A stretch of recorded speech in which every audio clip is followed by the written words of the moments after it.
The moment we've been eagerly waiting for has finally arrived. The fabulous Las Vegas Grand Prix. A brand new track, the thrill of uncharted territory, and the electrifying anticipation of seeing top-tier drivers navigate uncharted turns on the streets of Las Vegas. Now, I'm someone who loves the buzz of fresh circuits. They inject a new energy into the sport. But when it comes to the US, they have this tendency to go all out on the spectacle and do things a bit over the top. First, there was the opening ceremony on Wednesday, which was just a sequence of boring performances and acts. The teams were unveiled one by one on stages that raised up to reveal the drivers to the fans. Max Verstappen said that it made the drivers look like a bunch of clowns. I mean, to be fair, that ceremony was weird, like why in the world is Keith Urban serenading us during a party night? And don't get me started on Kylie Minogue. And what's the obsession with the Blue Man Group? What is this, the freaking 2001? And they were causing fear among F1 commentators. Oh my goodness me. Okay. Whew. They're absolutely terrifying. They're not big talkers, just in case I'm actually shaking. No. But it's Vegas, so it was always going to be crazy. Moving on.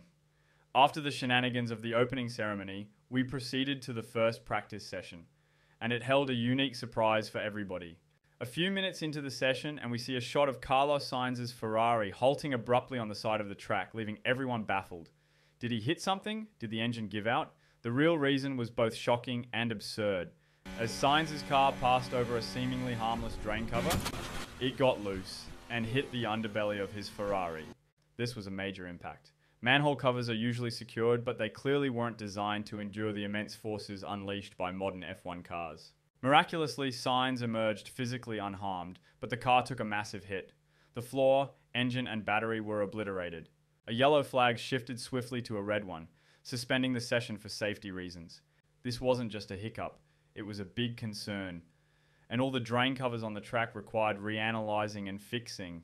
It was quite a unique situation. I hate to break it to my American viewers, but it was a major letdown. A session getting canned because of loose manhole covers. It did not look good. A lot of teams were featuring special Las Vegas liveries. Christian Horner on his birthday showed a happy gesture to the Sky Sports F1 commentator Ted Kravitz. That was fun. And because of that drain covers issue in FP1, FP2 got delayed by a couple of hours. The fans who paid for that session ticket were escorted out of the grandstands, which made the fans rightfully angry. They were even threatened with trespass charges. I mean, seriously, what the actual I get it that it's Vegas, but this was next level madness even by Vegas standards. Carlos Sainz, who was a victim of the loose drain cover, was given a mind-boggling 10-place grid drop penalty for a new energy store component in his car. So it was a rocky start to the weekend.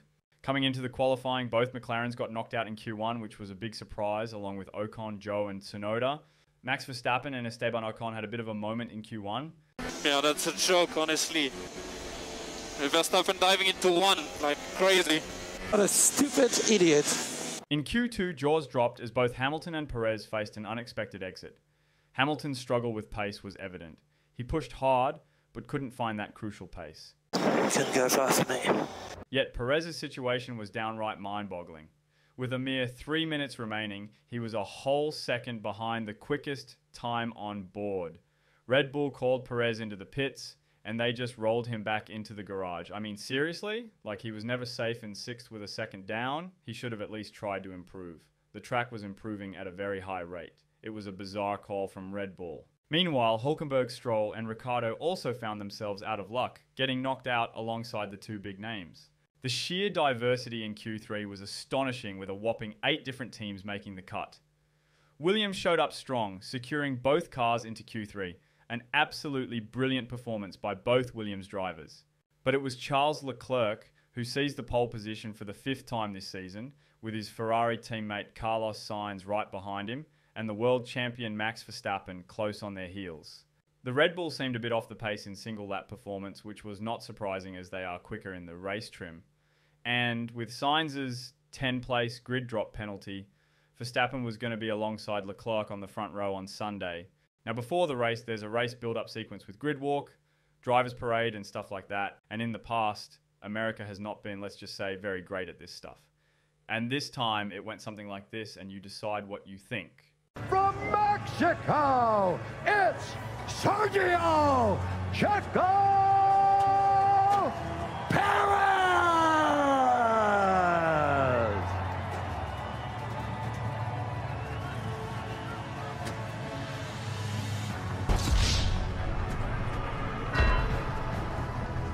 After this creative introduction, the race got underway. Max Verstappen and Sergio Perez were rocking Elvis-inspired race suits, which were very fitting for the event.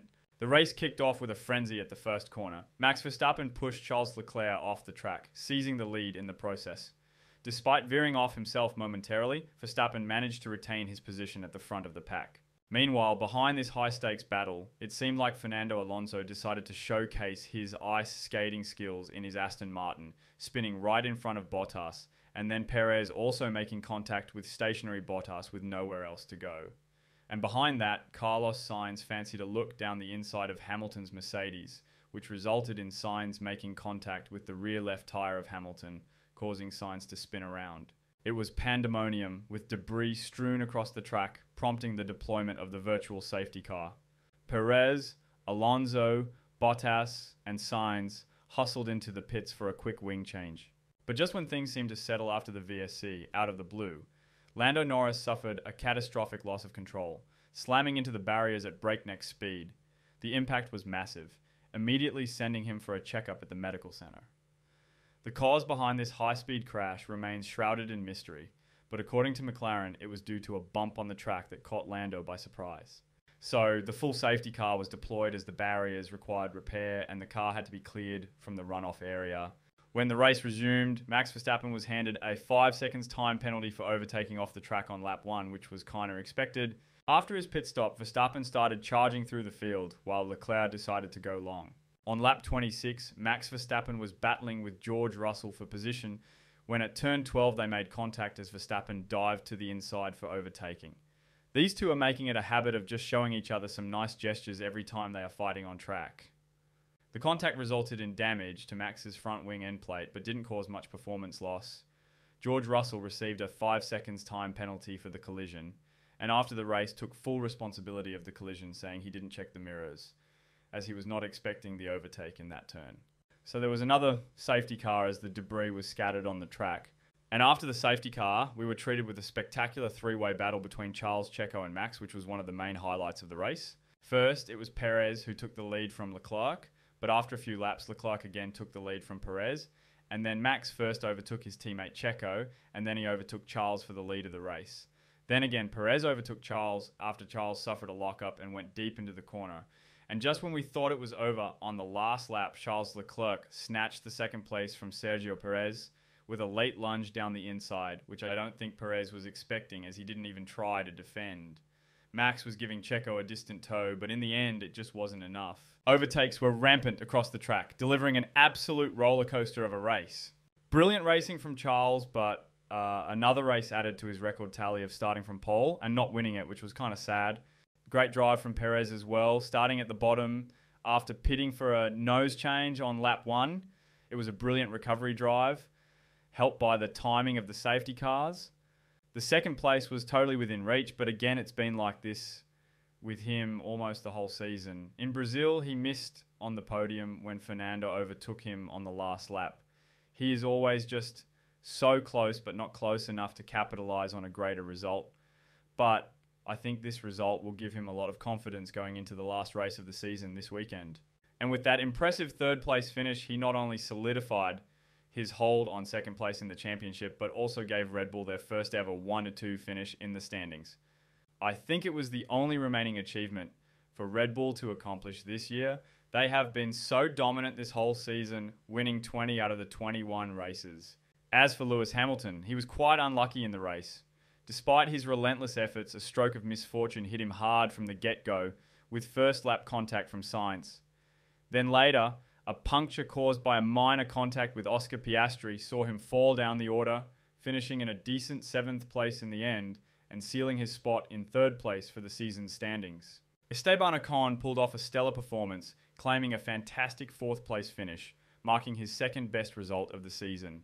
But let's talk about Lance Stroll, who fought his way from a staggering P19 to secure an impressive 5th place. He's really hit his stride in the last few races, showing tremendous improvement. It took him a while to get in sync with that car, but when he does, he's actually doing really good. I mean, got to give credit where it's due. If he can consistently deliver similar performances, he can pose quite a challenge to the usual front runners. Let's hope he carries this momentum into the next year. Now, the Williams team, on the other hand, had a rather lackluster showing, finishing 12th and 16th, which was surprising considering the expectations pinned on their superior top speeds. Fair to say, despite all the pre-race shenanigans that left a bit of a sour taste, the race itself was an absolute gem. Sure, it started with a bit of chaos, but what followed was a captivating spectacle, loaded with breathtaking overtakes, intense action, and jaw-dropping moments. Assessing its rank among street circuits, I would say it falls somewhere between Singapore and Azerbaijan. I think overall all drivers showed remarkable performances on this new track. Max Verstappen, who was critical of the Las Vegas Grand Prix in the beginning, had a change of heart after the race. Viva Las Vegas! Viva Las Vegas! I think this photo from the Las Vegas Grand Prix accurately sums up the year these three had.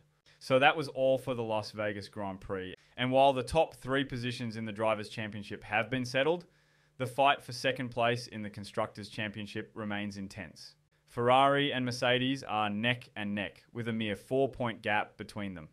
The anticipation for the season finale in Abu Dhabi is sky high, as there's still a lot at stake and much to fight for in the closing race. If you enjoyed this video, give it a like and make sure to subscribe. I know I haven't been consistent in uploading videos, but I'll try to be more consistent from now on. Also, comment down below your thoughts on the Las Vegas Grand Prix, and I'll see you guys in the next video.